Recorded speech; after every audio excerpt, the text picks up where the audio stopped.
We have our next talk by Ricky Chen from the Bioelectric Institute at Virginia Tech on node-specific spectrum and spreading power. All right. Thank you, Michael. It's really a pleasure to be here today. Today I'm going to share with you a very recent work I just completed with my co-authors, Christian Ridis and Andre Bura. It's basically about a new framework on studying network structures and dynamics associated to the networks. So from the new framework, we derive the node-specific spectrum as the title. And the dynamics we'll be looking at is the spreading process, on networks. Rather than watch it screw up. Yeah.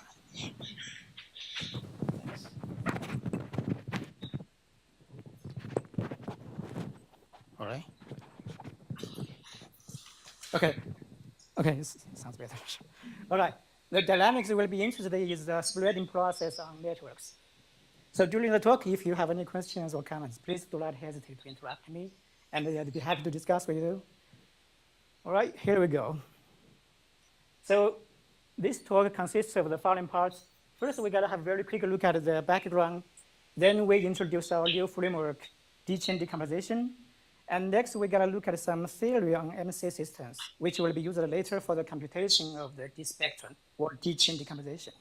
And finally, we're going to have a look at some application to understanding dynamics on networks.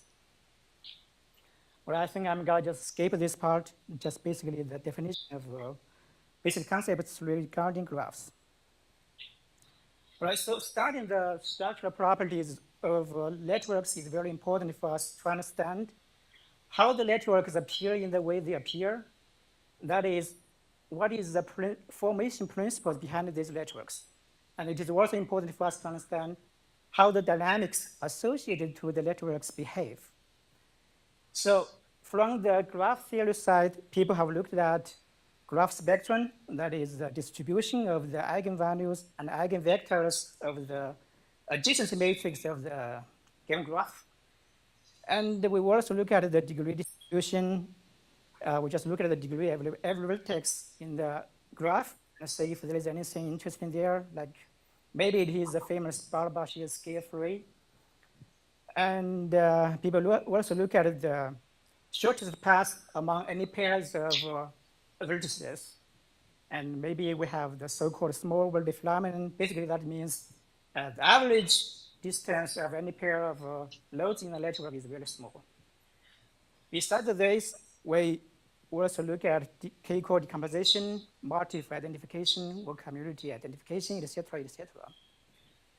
On the application side, there will always be some kind of dynamics happening on the network.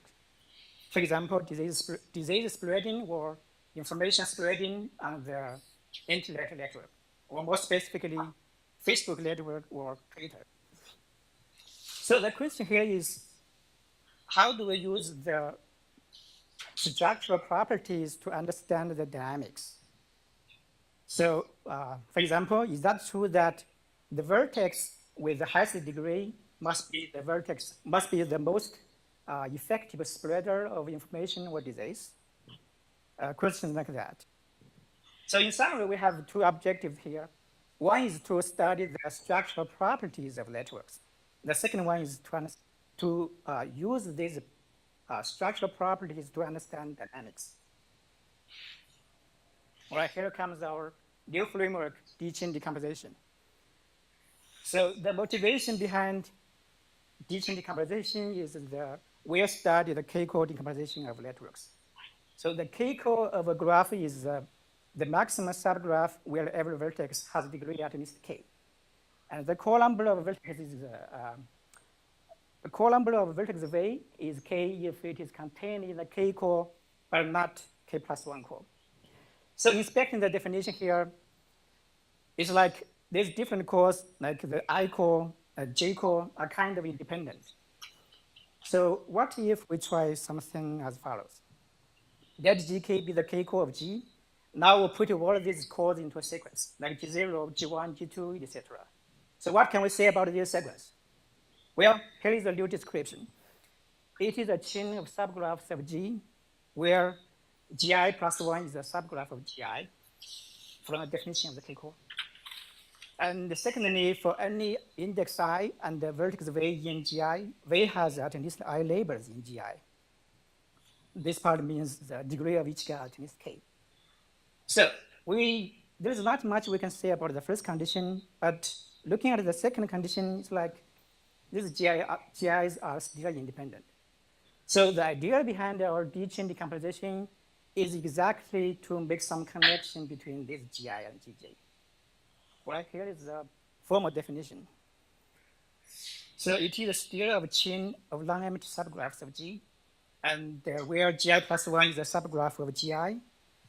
And this chain L is called a D-chain of order T if for any index I and the vertex V in Gi, V has at least I neighbors in Gj, and J is the maximum between 0 and I plus T. What this really says is that at least for T being negative, so every time we look at checking the condition of the vertex in Gi, we're not referring to Gi itself. We are actually referring to the subgraph T step back, Gi plus T. All right, after the definition, the first logical question we want to ask ourselves is that for a given graph T, does it have any D-chain of order T at all? The answer is yes. For non-positive integer T, we always have a D-chain of order T. Because if we view G0 equal to G as a chain, then of course it is a D-chain of order T of length 0. Well, which is good. So that means we have D-chain for any graph. Now the next question is, are there special interesting D-chain like a minimum, maximum? Of course, we can define a D-chain L to be maximal if first, we cannot find another D-chain L prime which is even longer. And second, if there is another guy L prime with same length, then intuitively this Gi prime must be a subgraph of Gi. Right, next question is, how many maximum D-chains are there? It turns out there exists a unique maximum D-chain of order T for any non-positive integer T. This is not hard to prove because suppose there are two maximum guys, this is G0 up to Gk and G0 prime up to Gk. Then if we combine them intuitively, then the resulting chain, we can check it is still a D-chain of the same order. So that gave us a contradiction. So there must be a unique guy. All right, so far so good. So since we have a unique guy, then this unique guy can induce a rank for every vertex in the graph. And we call this rank CT, we denote this rank CT of V, which is equal to I if V is contained in Gi, but not Gi plus 1 in the maximum D-chain. All right, so it's very easy to show that actually the induced rank from the maximum D-chain of order 0, say 0 of V, is in fact the core number of the vertex V from the conventional K-core decomposition, which we introduced at the beginning. Now, let delta G be the maximum vertex degree in the graph G. If we look at the collection of these induced ranks of the vertex V, namely say 0 of V, say minus 1 of V, blah, blah, it is obviously kind of a spectrum for the vertex V. So we just call this the D spectrum of the vertex V. And this is where the term node specific comes from in our title. Well, here we have an example. The graph under consideration is the top guy, G0. And the first column is the maximum D-chain of order 0. The second column is the maximum D-chain of order minus 1. And these subgraphs are indicated by the bold dark vertices and the edges. And on the right-hand side, we showed this spectrum for all vertices. And this currently indicate in the induced rank from the maximum D-chain of different orders. So basically, if we look at the picture, the collection of the dispersion of all vertices together, we can also call it the dispersion of the graph instead of spectrum of a load. All right, so let's have a short summarization. From the K-core decomposition, we define our D-chain decomposition. Then we show there exists a unique maximum D-chain. Then we show that this unique guy can induce a rank for every vertex. Then the collection of these induced ranks we call it D-spectrum. But we haven't discussed how we obtain the maximum D-chain of order T or the D-spectrum yet. That's our next task. In this talk, we're going to look at two approaches to obtain the maximum D-chain of order T or D-spectrum. In one approach, we did some theory from MC systems. So what are MC systems? MC systems are kind of discrete dynamic systems, so a particular kind of discrete dynamic systems. So a discrete dynamic system here includes the following three ingredients. First, of course, we have a graph G. And second, for any vertex I, it has a state from a finite set P. It also has a local function Fi, which is used to update its state based on the current states of its labels and itself. And finally, we have an update schedule, which tells us which loads we update first and which loads we update later, etc. So this kind of system can be viewed as a generalization of the famous von Neumann-Sennel automator. And these vertices could be updated simultaneously or called synchronously or one by one, in which case we call this system sequential dynamic system, or one group by one group, for which case we call them block sequential dynamic system. Obviously, block sequential system includes synchronous system and the sequential system as special cases.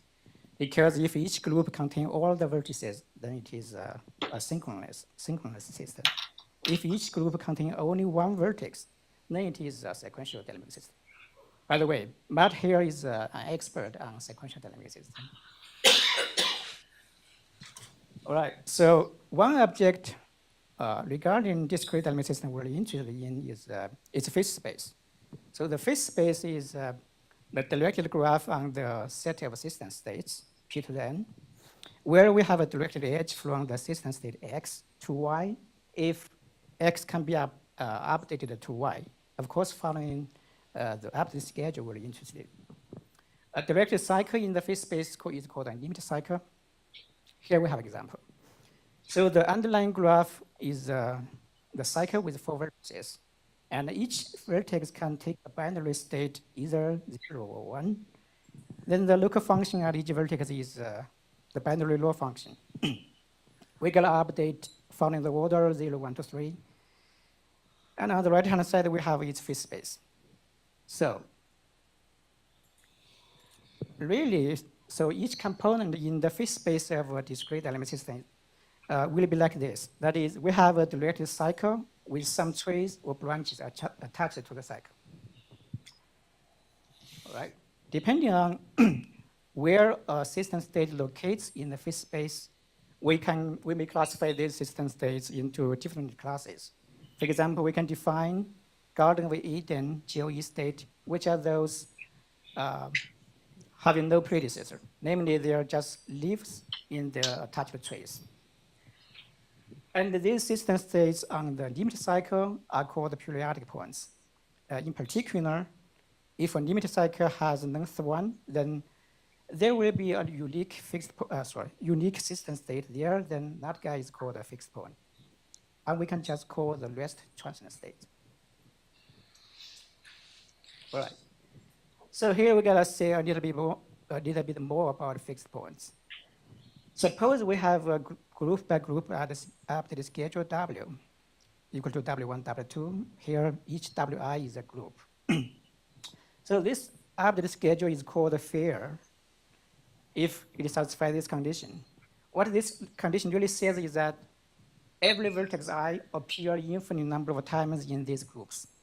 Fair enough, right? That's fair.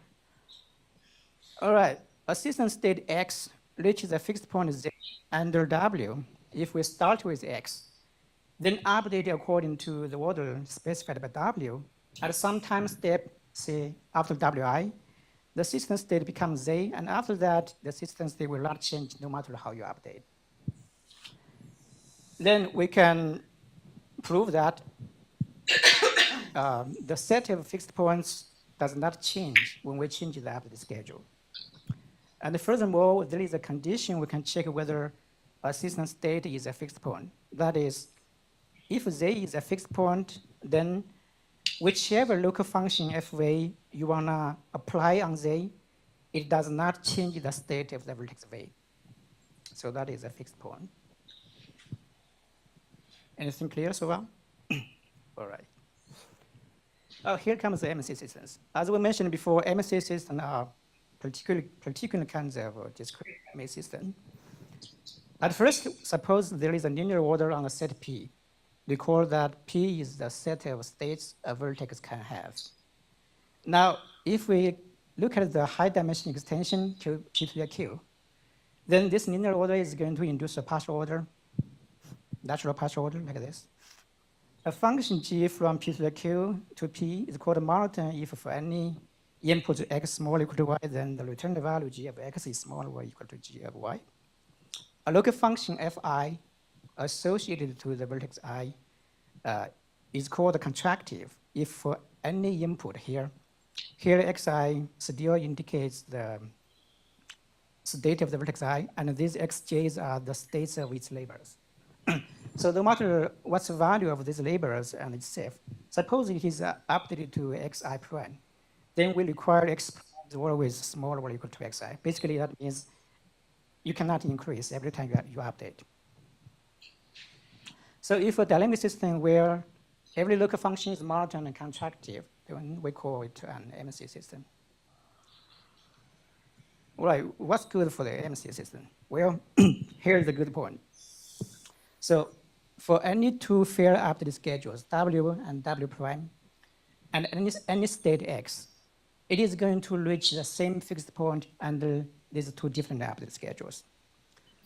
In addition, any system state Y between X and Z will also go to the fixed point Z.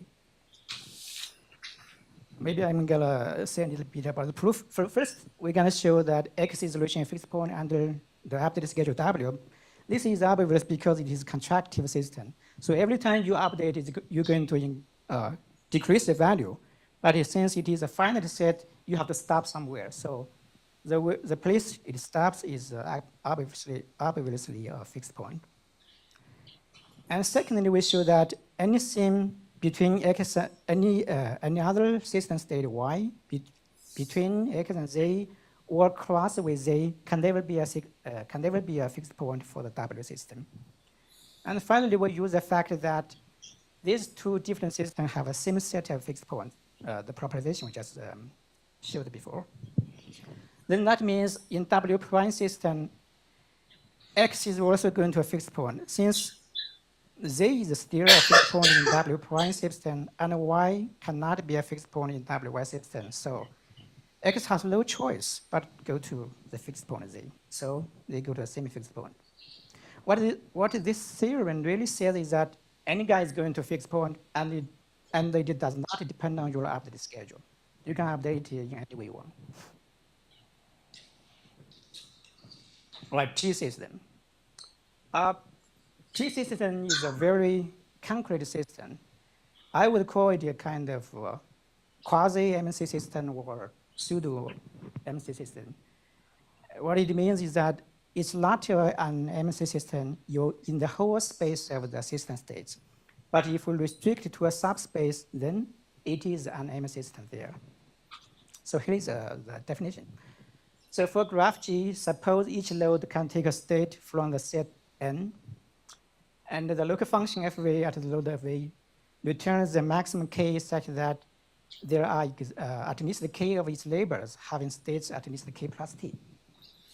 And we call this a T system. So note that the whole space of this system is n to the n. first it should be clear that Fn is Fv is monotone, because if you increase the states of its labels, then the maximum internal K must increase.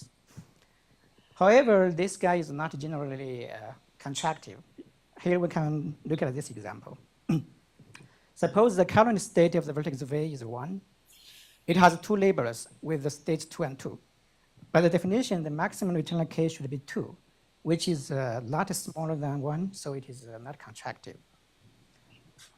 But in the following lemma, we will identify a subset Q such that every local function Fv is monotone and contractive there. I'm not going to show the proof of this lemma. I just want to remark that the system state X, where the state of a vertex I is just the degree of the vertex I, is also contained in Q. Later, we can just refer to this system state X as the degree sequence. So since it is an MC system on Q, from our theory on MC system, we can immediately conclude that X is going to reach a fixed point, and that it does not depend on your update schedule. And we denote this fixed point as C to the T. And if T is smaller than T prime, we have this relation here. So why are we interested in this fixed point?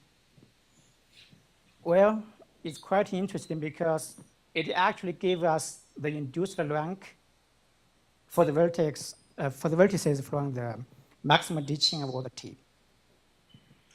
So to be specific, so suppose we consider the T system on G, then if T is greater than 0, then the coordinate of the fixed point is actually 0 for every coordinate there. But if T is smaller or equal to 0, then the ith coordinate CIT is actually the induced rank for the vertex I, CT of I. In particular, if T is smaller or equal to minus delta G, then the induced rank for the vertex I is actually the degree of the vertex I. Well, from this part, that means if we want to obtain the maximum D-chain or the D-spectrum, we can just start with the T system and start with the system state X and run the T system until we come to a fixed point. Then that fixed point will going to give you the induced rank. For example, if we want to obtain the induced rank from the maximum division of order T, then we can start with X and then run the T system and come to CT. Or if we can, in particular, if we want to obtain the core number from the conventional K-core decomposition, we can just start with X and run the 0 system and all the way down to its fixed point. Well, there is actually something better than what we just said. That is the last statement, which says the fixed point the fixed point of the T system, C to the T, is going to reach the fixed point of the T plus 1 system. So what this really says is that when you compute the fixed point of the T plus 1 system, you don't really, it's not necessary for you start with X and all the way down to the T plus 1. You can actually start with C to the T and only run the iteration from there. So what this implies eventually is that the complexity of obtaining the traditional or conventional the core number from this conventional K-core decomposition is the same as you obtain all the induced rank from the maximum ditching of all possible order.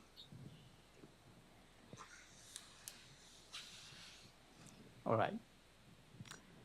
This is our first approach to obtain the maximum ditching. And actually, what we obtain first is the induced rank. In order to obtain the maximum ditching, namely these GKs in the chain, we can just consider the vertex-induced subgraph of these vertices with the induced rank K.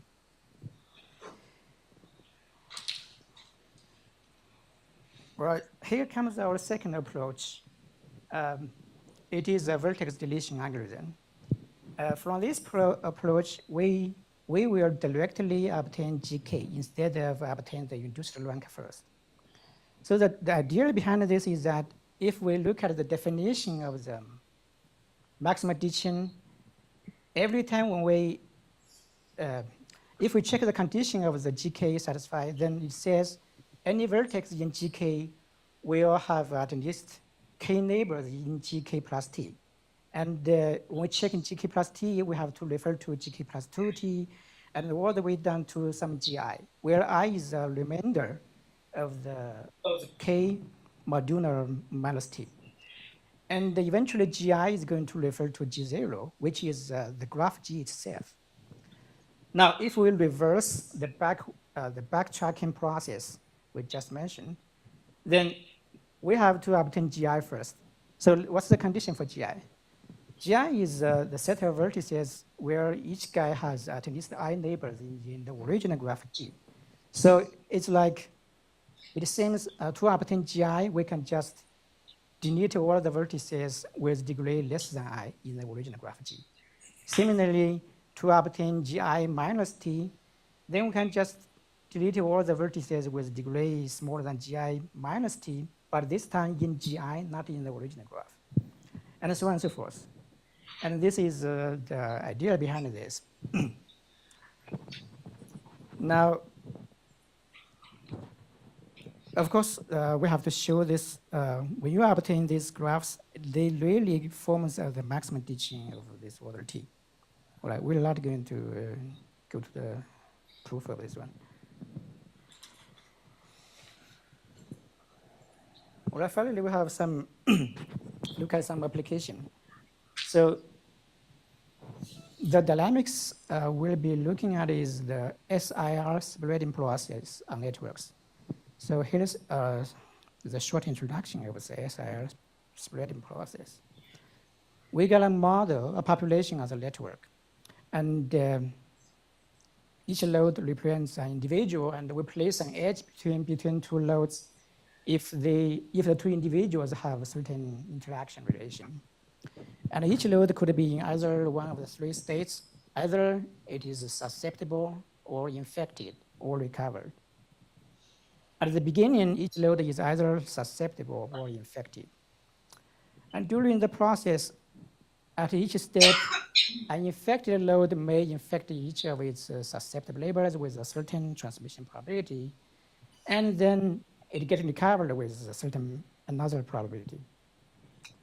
So once the load is recovered, it will never infect others or get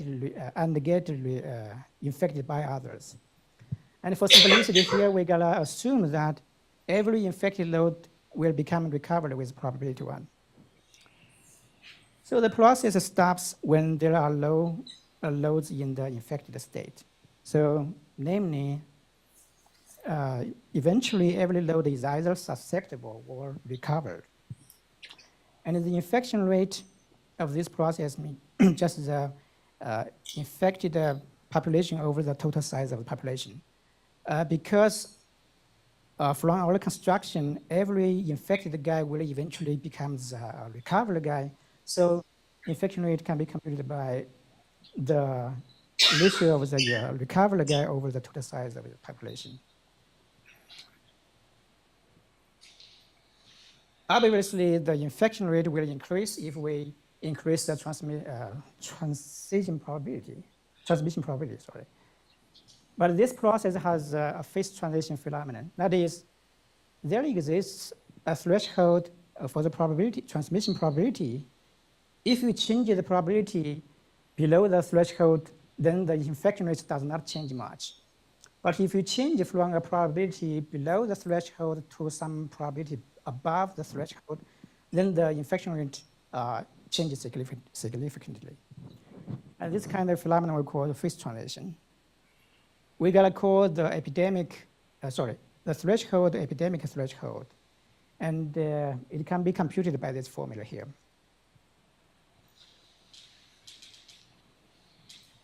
Right, what kind of questions do we wanna look at here? So the first question is, how can we know two loads have similar spreading power? Namely, they gotta infect a similar portion of the population. So it's natural to think that these loads with the same degree or same core number may have a similar spreading power. And in this paper, 2010 paper, they showed that core number is more stable than degree in predicting similarity. That is, if you randomly pick two guys with the same core number, then the difference of the infection rates will be smaller than you randomly pick two guys with the same degree. Now, can we use our D spectrum to identify similar loads? Namely, more specifically, if two loads, if this spectrum of two loads are similar in the sense that they are very close even in the Euclidean space, do they have similar spreading power? In order to evaluate this, we run the SIR simulation. And here is the setup of the simulation. At the beginning of the process, only one node is infected. Then we tried the line different transmission probabilities here. And for fixed transmission probability and fix the infected source, we run 1,000 simulations and adapt the average infection rate as the real infection rate of the load. All right, how are we gonna use this data? Just like the paper we just mentioned, they compare the degree and core number. Now we're gonna compare core number and the D spectrum. That is, we first classify these loads based on their core number and based on their D spectrum. In the picture on the left, each row represents these vertices with the same core number. And each column represents a cluster from the clustering based on the Euclidean distance of their D spectrums. And this column indicates the average infection rates for the vertices contained in the intersection of these two clusterings. So how can we tell which one is better? Well, we can just look at the column change along rows and columns. So from the picture, we can say that generally speaking, there are more column changes along rows than columns, which means this load the difference of this load contained in a cluster from the D spectrum clustering is smaller than these loads contained in these loads with the same core number.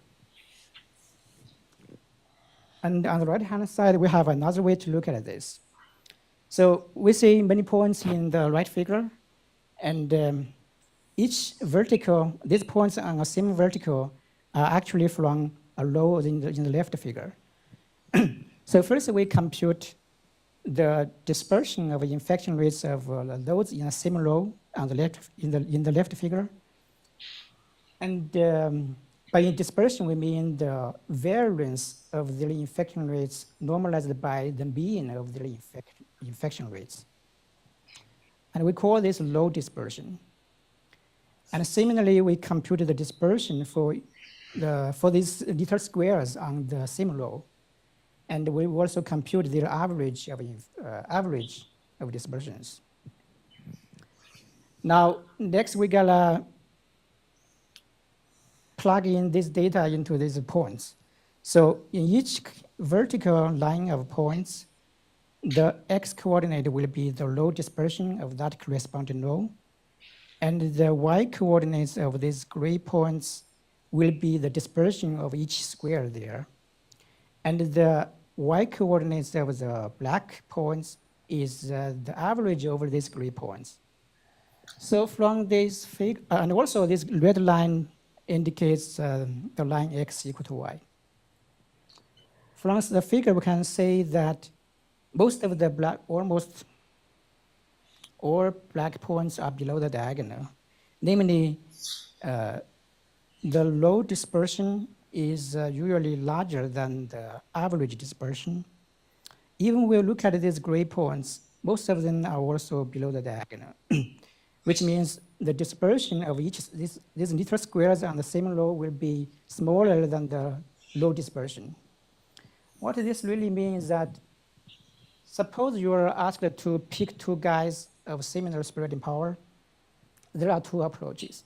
One approach is you randomly pick two guys from these loads with the same core number, that is the whole row.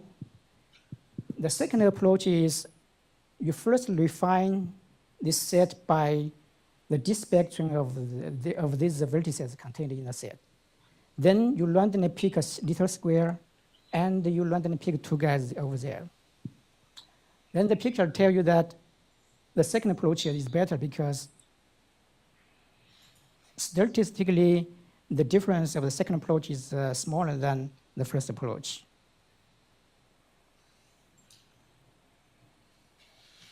All right. Here we have another way to look at this. It's a deal about similarities. So now we know that for each load, it has two associated vectors. The first is its dispectrum, and the second is the infection rates from these line different transmission probabilities. Now we're gonna cluster them by the Euclidean distance from these two different set of vectors. Of course, the clustering from these line infection rates give you a kind of lateral way of the similarity, meaning two guys, if they are clustered into the same cluster from this line transmission probability, of course they are similar. Now we want to compare these two different clusterings.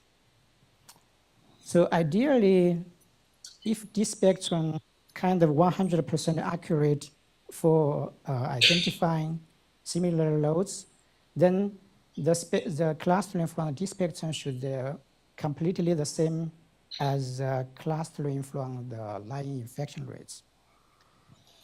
That means if we look at their intersection figure, meaning how these clusters are intersected with each other, then one cluster from one approach will only intersect one cluster from the second approach. Namely, if you look at this figure like this, then in each row and each column, you will only see one corner square. Of course, in practice, that's not possible. But if we look at this figure, it actually tells us that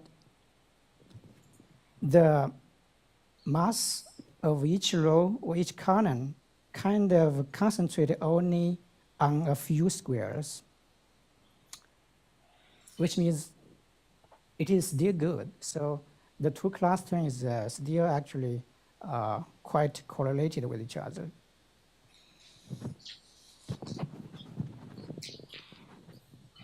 Well, finally, we have another slide. So we have discussed which one is similar to which one, but we haven't showed you which load is more infectious than the other load. So again, naturally, we may think a load with higher degree will be more infectious than a load with lower degree, or a load with higher core number is more infectious than a load with a lower core number. So anyway, this degree or core number are just a rank of these vertices. And the lateral observer, meaning the infection rate of these loads, give you a lateral ranking, which one is more infectious or which one is less infectious. So we want to compare this ranking, say whether they are correlated. In order to do this, we compute, the correlation is manifested by this Kendall-Tau computation. What this really says is that if we have two vectors, x and y, we're gonna just count the number of pairs. If xi smaller than xj, and at the same time yi is smaller than yj, then we count this as a good pair. If the other way around, we count them as a bad pair. So if x and y are correlated with each other, ideally they're going to all good pairs, no bad pairs, right? So we just look at the difference of good pairs and bad pairs. This number is going to show you how these two vectors correlate with each other. In these curves, the x-axis is the line transmission probabilities. And for each transmission probability, we compute this Cantor tau. And for the induced rank from 1 to 0, -1 degree sequence, even 1/5, 3/10. And in this paper, they said the H index is usually better than core number. And actually, from our figure, it is actually true. This red line is the H index. But generally speaking, I don't think these different ranking differ significantly if you look at these figures. We even tried a random one. Random one means we know that from our theory, we know this induced rank. If this t is smaller than minus delta g, the induced rank is actually the degree, and for 0 is core number. And the other guys are just between degree and core number. So this random guy means we just randomly pick a number between the degree and core number for each vertex and see how this random rank behave. Actually, from the figure, I say even the random one is not very bad compared to others. And this is for infection rate. The second curve, we actually look at the variance of this infection rate in these 1,000 simulations. From the second figure, we can be more strong to say that these different rankings are generally the same, because these curves almost overlap with each other. All right, future problems. So I think we will know random graph model, GMP or GNM. So the question here is, for random graph, when it is the first time that TK core appears, namely when in the maximal D-chain decomposition for random graph, there is a long empty GK. The second question is, if that guy appears, then what's the size of that K-core, that GK? Is there a phase transition phenomenon? Because we all know that in random graph theory, there is a phase transition for the appearance of the giant component. And the second question is, obviously, isomorphic graphs have same induced rankings, same degree, same core number, same all the other induced rank for different T's. So these rankings can be certainly used to detect non-isomorphic graphs. But the question is the reverse true also true? That is, two graphs have a similar ranking must be isomorphic. All right, that's it. Thank you very much.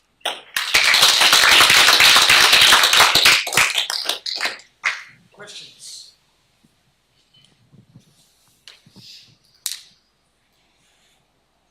If not, we'll thank our speaker again.